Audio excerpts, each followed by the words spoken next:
So, it's time for the yearly wrap-ups to begin. Hello friends, I'm Rosa, welcome to the channel. So, we are starting the yearly wrap-ups now. So that means we're gonna do favorite series, favorite romance books. I'm gonna tier rank all the books that I've read this year at some point throughout the next couple of weeks before Christmas, hopefully. I'm not gonna promise anything. But today we're gonna talk about standalones that I've read this year, and specifically fantasy standalones. So I've gone through all of the 117 books I've read so far this year to find my 8 favorite standalones. As it turns out, I haven't actually read a lot of standalones, which I don't understand because I've also not read a lot of series. So what have I read? I don't know. Like, surely those 117 books have been something, but I just can't figure it out. It's very strange anyway. But like I said, we got 8 books. If you want to check them out, I will make sure to link all of them in the description box down below so you can find links to both Book Depository but also Amazon. I'm gonna summarize the book a little bit without spoilers, and then I'm gonna just quickly say my opinion. Obviously, you can kind of do the math and just assume that I liked every book that we're talking about in this video, but I'm gonna try my best to say why I liked the book. So let's get started with the first one, which is The Scorpio Races by Maggie Stiefvater. Or Vader. I still don't know how to pronounce her last name. This is a young adult fantasy set in is it Wales? Anyway, and we have to do with, if it's set in Wales, which I think it is, we have to do with Welsh mythology, more specifically Kapelushka, which are also called Kelpies. So we follow a girl who lives on an island that is plagued by weather, like bad weather a lot, as it turns out. Well, that's just a UK thing. I would know, I've lived there, so I can say that for sure. But on this island, every year, around the start of November, I think it's November, they have what they call the Scorpio Races. So a bunch of riders will choose a Kelpie throughout the year, train with it, and then they're gonna do a race on the 1st of November. Throughout the last year, there's been one winner every year. It's the same guy, and he's also a favorite for this year. However, this year, our lead girl has decided that she also wants to join, despite the fact that there are rarely, if ever, any women actually joining the Scorpio Races. And she also does not want to ride on a Kelpie, she wants to ride on her own pony. Or maybe it's a full-on horse, I can't remember the details of that either, but point is, she wants to join as the first girl ever. No one's really liking that. They're very superstitious, the people in this book, and also kind of sexist. But Puck is gonna do what she has to do to join the races. She is set on winning, and this is because she also lives alone with her 2 brothers. Her oldest one of her brothers is planning on moving away from the island and basically leaving her and her little brother alone without the means to take care of each other. So she figures if she wins the Scorpio Races, she can earn some money so she can actually maybe convince her older brother to stay on the island. So she's very set on winning these races. As for this book, I like Maggie Stiefvater's writing a lot. It's very flowy and beautiful, but I also really liked the atmosphere in this book. It's very like dark without going overboard, which, I mean, it's a YA, so you kind of have to keep it somewhat clean, if you get what I mean. But I would say it's pretty dark. A lot of dead animals as well. A lot of humans being ripped apart by horses. And like, the horses made me really feel very uneasy now and then. I am not scared of horses in real life, but these horses were like, you don't really know where you have them. So I liked that atmosphere. I liked that part of the atmosphere. I liked this like island life, how it was described as well. I also like stubborn female characters, which you could say Puck definitely is. And I also enjoyed that there's kind of a romance, but it's very slow, which is something that a lot of YA books tend to not really do with romance. It's very slow, it's very careful, and it's never like in your face in any way whatsoever. So I enjoyed that with this one. I thought it was a great read, especially for November. Like, it has the perfect vibe for November. So The Scorpio Races. For a readathon, at some point throughout the year, I read The Girl Who Fell Beneath the Sea by Axio. This is also a young adult, it's a fantasy, and it's also a retelling of a Korean legend that is about Shimjong. So in this book we follow Mina. Mina has a brother who has a fiance I know this gets a little bit confusing, but the fiance is supposed to be sacrificed to the sea god because the city, the village that they live in, has been ravaged by storms for a long, long time. And it's said that despite them actually trying to sacrifice several girls throughout the years, they think Shimchung might finally be the girl whose sacrifice is going to make a change in the weathers. Mina knows, though, that her brother is going to be heartbroken if they sacrifice Shimchung, so on the night that she's supposed to be sacrificed, Mina decides to take her place instead and jumps into the sea. And by doing this, she ends up in the underworld, or like a sea underworld, sea world. That sounds like a fun, like a fun water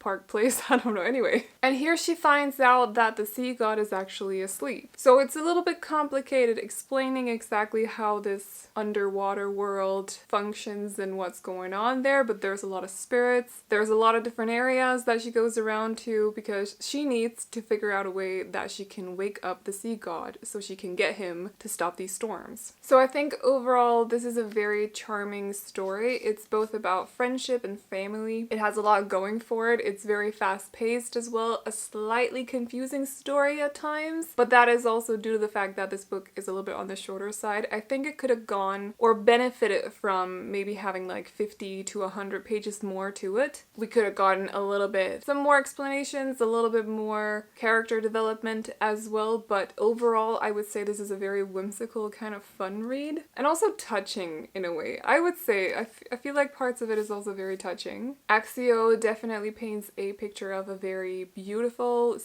underwater world, and I would have just liked a little bit more of it, but I had a very good time with this book, so that is why it's coming in on spot number 7. Then we have Cemetery Boys by Aiden Thomas, another YA, although this one is urban fantasy. It also has romance. In this one we follow Yadriel, who is a brujo, so he's a male witch. He is also trans though, and his family is having a hard time accepting this and also accepting the fact that he's a brujo and not a bruja. So Yadriel is very set on proving to them that he is a brujo. In this community, the brujo and the bruja have different abilities, so the male witches can summon spirits, talk to them, and then help them pass over, whereas the female witches can do like healing and stuff. So there is a distinction there. And so one night, one of the people, Yadriel's cousin Miguel, actually goes missing, and I think they know that he's dead. I'm pretty sure they know that he's dead. So Yadriel decides, this is my chance to prove to them that I'm a brujo. I'm gonna summon him, and I'm gonna help him pass over so they can see that I am in fact a male witch. So to do this, he gets help from his cousin, whose name I've forgotten at the very moment. They set out to summon Miguel, however, it goes wrong and they end up summoning this guy instead, whose name is Julian. Julian is a bit of a bad boy, a troublemaker. Yadriel knew him through school, although they don't know each other, but like he knew of him. And Julian is not exactly the most helpful spirit. He has a list of requirements of stuff that he wants to do before he's willing to pass over, so Yadriel has to help him go through this list of requirements before he can actually get him to cross over. And as they spend more time together, they also grow closer, and it becomes very obvious that it's difficult for them to say goodbye eventually. This was very nicely paced, also very unique. I don't feel like I have any other books like this in my collection, so it was a very lovely, unique, very original read. I enjoyed learning about this kind of community as well because it's not one that I'm exposed to a lot. It's not exactly one that I've learned about a lot. I think some important points and subjects were touched on in this book as well, so that was nice to read about. And overall, I feel like it was just very well built up. The whole situation with like a time limit for Yadriel and Julian kind of reminded me a little bit of They Both Die at the End, which made me nervous going into it because I didn't really love that book. However, this one executed what I think that one was trying to do a lot better, and I was really touched towards the end of it. So Cemetery Boys by Aiden Thomas. Also a very like short, fast-paced one, so if you're looking for one of those, could definitely recommend for that situation. So in spot 5 we have Nettle Bone by T. Kingfisher, which is an adult fantasy horror. This also gives off massive fairy tale vibes, which is why I think I like it so much. And T. Kingfisher also has like a sense of like some kind of a little bit of a quirky sense of humor, which I enjoyed being in there, mixed up with the horror elements, which I won't say is like super terrifying, but there's definitely a little bit of it. So in this book though, we follow a girl. She is a princess. She has two older sisters that have both been married off to the prince of another country. The oldest one is actually dead, but the middle sister still married to him, just going through some stuff with him. I don't know how to phrase this. Essentially, he's abusive. He is not a good person, nor a good husband, nor a good prince, to be honest. And so our lead girl, who is currently at a convent, she is basically like, she doesn't want anything to do with the princess title, so also to avoid being married off to this prince in case something happens to her remaining sister, she's at a convent as a nun. But she also knows that the only one who can actually save her sister from the abusive prince is herself. So she takes off on an adventure to figure out a way to kill him, and to do this, she gets the help of a grave witch, a dust wife, same thing, which is essentially like a witch who can talk to spirits. She also gets help from a fairy godmother, which is a whole thing in this book. There's also a fallen knight, which there might be like a little bit of a romance, not much though, like really not much, but just like a little bit, a touch of it. And then there's also a demon-possessed chicken, and a whole lot of other chickens actually. Chickens are a thing in this book. But anyway, they go out on this adventure to figure out how to kill the prince. It also includes like 3 trials or something, but I kind of skipped over those, so now I'm not gonna try to weave them into my summary, but anyway. Yeah, I think I really vibed with this one because, first of all, the 2 witches, so the dust wife and the fairy godmother, have the best grumpy sunshine kind of chemistry. Not as in a, well, I mean, you could interpret it as them ending up as a little bit more than friends, but I would say they kind of remind me of like old aunts or something that are just very cozy and fun and stuff, and then one of them is super grumpy and the other one is like happy all the time. Like imagine one of them always wears like black and gray and then the other one just walks around in super pink clothes all the time. That's kind of the vibe that I'm getting from those 2, except the fairy godmother definitely also has a dark side, which is kind of fun. I think I liked the humor in this, like, I don't know, because it's not like in your face either. You kind of have to think about it a little bit. Overall, it's a very fast-paced, fun, and a little bit scary, just like a little bit scary fairy tale vibes telling or a story. And I think it was just like, it just works so well. So, also a very short one. It's also very self-aware, like it knows that it's playing on the fairy tales, which is something that I also enjoy. So if you're looking for something like that, would definitely recommend. I thought it was a lot of fun. The 2 next ones kind of are similar in a way. So the first, or the 4th book, is The Very Secret Society of Irregular Witches by Sangu Mandana, which is an adult fantasy, although set in our world, with also romance in it. So we follow a woman who is currently about 30. She has been living alone but with her dog and some of her fish for the vast majority of her life. She's not had an easy childhood. Essentially, witches in this version of our world are not super common, but there are several of them. However, their parents die when they're born. Somehow there's just some kind of thing that causes them to die in one way or another. So witches always have to grow up alone. And so when we start this book, she's been living alone for a long time with her pets. She also keeps the fact that she is a witch a secret. However, she does have a YouTube channel where she posts videos of herself like making potions or different spells and whatever else she does, and she like pretends that she's a witch. Really, she's just doing her magic, but like nobody believes that she's a witch. But then one day, this group of people that are living in this house come across her channel. They're looking for a young witch to move into their house because they have 3 young girls living there that are all witches, and they need a grown-up witch, an adult witch, to help them control their magic and also just learn about being a witch. So she receives an email from one of the people living in this house, and it's basically like, witch wanted, live-in tutor wanted for 3 young witches, must have nerves of steel, previous teaching experience not necessary, witchness essential.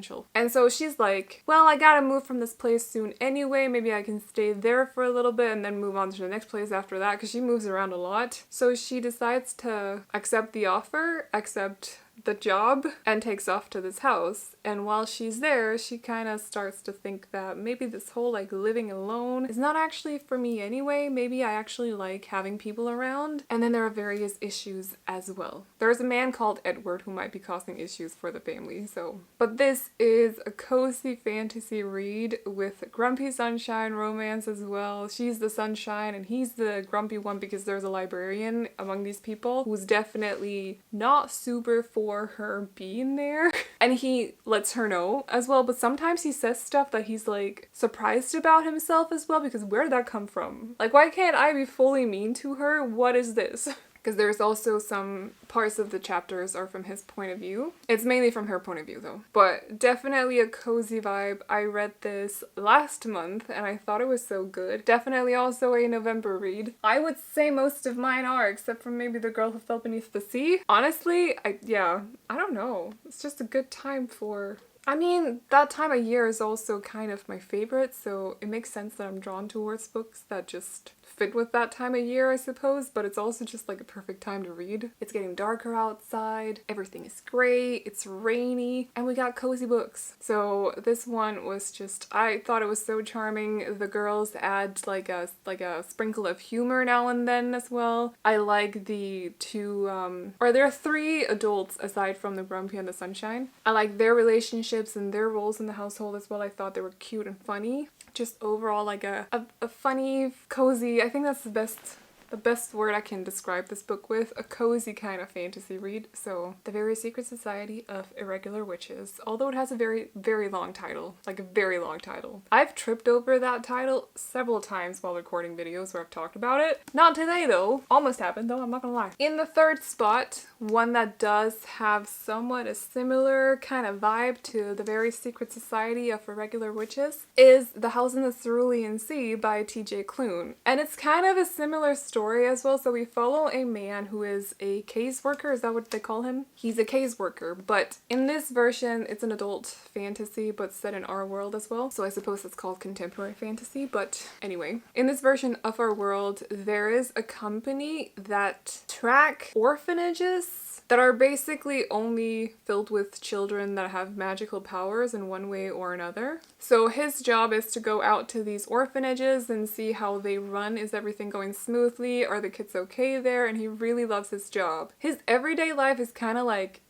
every day is kind of identical, so not much going on there. He has his job, he has his cat, but that's about it. One day though, the upper floors of the company that he works for send a message to him that he has to get to the top floor, which is basically unheard of. Like, that never happens, so he's instantly like, what did I do? But when he gets there, it turns out that they have a special assignment for him. They want to send him to this very isolated orphanage on an island, I think it is as well, where they basically have children that are just a little bit extra magical compared to the ones that he's used to. And some of them might also be straight up dangerous. So he's like, okay, I'll do it. But he goes without actually knowing anything about the kids because they're not giving him case files before going. He's just kind of going.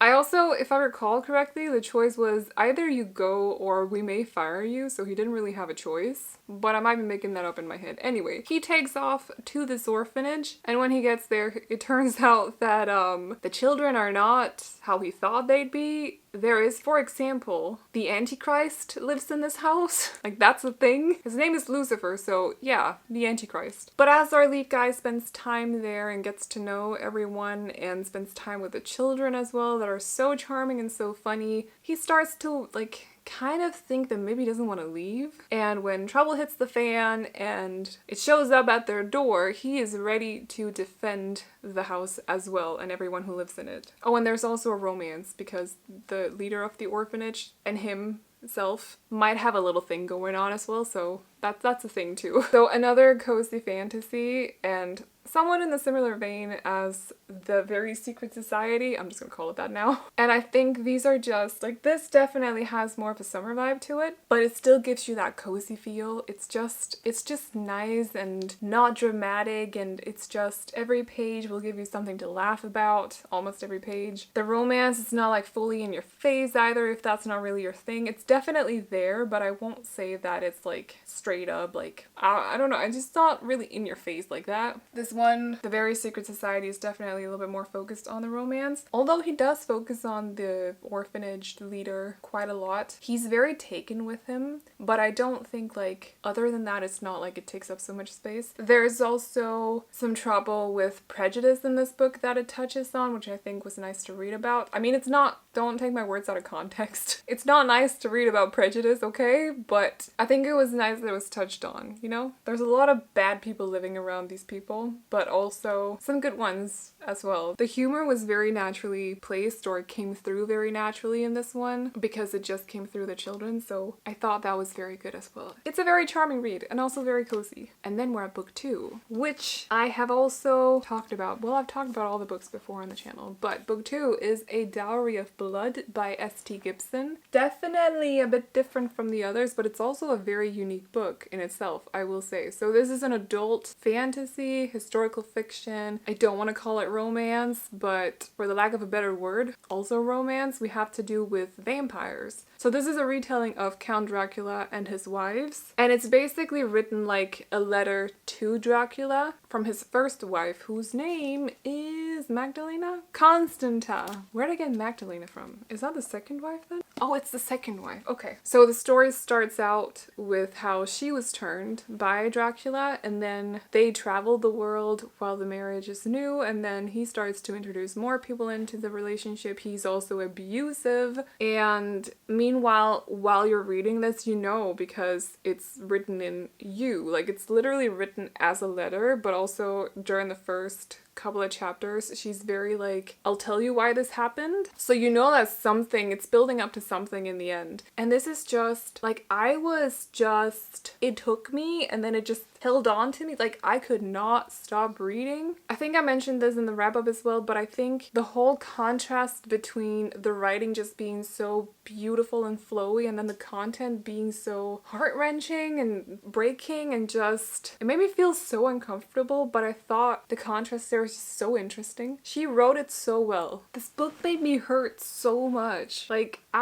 when I just think about certain moments throughout it, I get this like feeling in my stomach, and I just, I don't know. So congrats for doing that to me. I loved it. I would recommend it to every person on the planet, as long as you know that you can handle the content though, because it is a little bit on the more like, it's a bit tough to read about. Beautiful book though.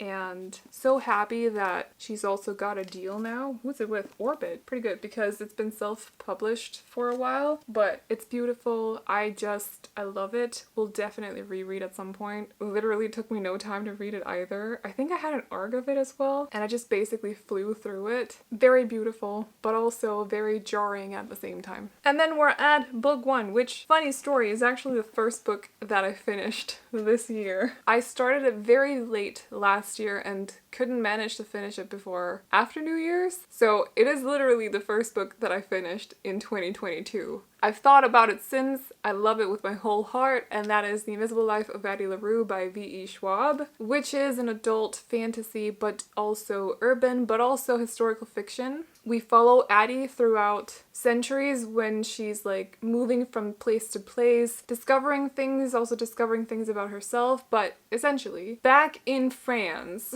In like, what year was it? 17 something. Early 17 something, Addie was going to be married off to a man that she didn't want to marry, because Addie did not want to be bound to anybody. She wanted to be free. She wanted to make her own decisions. And so she runs off on her wedding day. And while she's running off, she decides to basically call on one of the gods to help her out with her situation. The problem is she ran off at night, and you're not supposed to summon the gods at night, because then you get the wrong gods. You're supposed to summon them during the day so you get the good ones. So she ends up summoning, I can't really say what kind of god he is, but he's not a good one. And she makes a bargain with him. So she ends up getting freedom, eternal life, but as a downside, nobody can remember her ever. Now this causes some issues, because how are you gonna make sure that you have a house or apartment or a job if nobody can remember you as soon as you've left the room? So throughout throughout the centuries leading up to 2014 when we meet her again in New York. Like, we also follow her throughout the centuries wherever she goes, but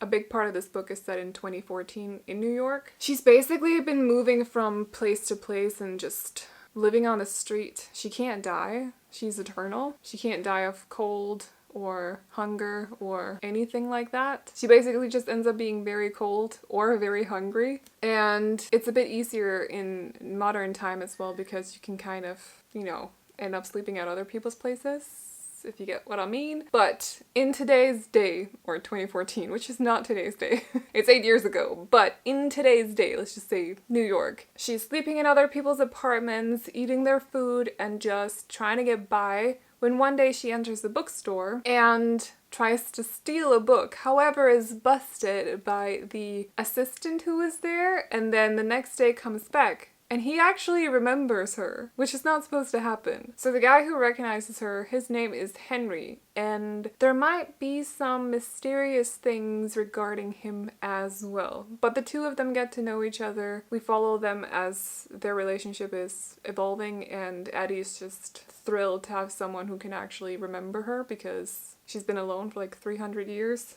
And that's where I'm gonna leave it, I think. This book, to me, made me really think about some things regarding myself as well, which is why I think it has an impact on me, essentially. Because it's the whole, like, who are you? Like, did you even exist if nobody can remember you? You know, the whole, like, the tree fall if nobody heard it. That's very, like, are you actually a person if nobody ever knew that you existed? Because even her parents can't remember you. You have to set your mark on the world somehow. It just made me think about a lot of stuff like that, but on top of that, there's also a lot to discover in this one. It is very much, I would say, also a love story, which will hit you in the gut. If you take your time with this one, it will give you a big punch in the gut.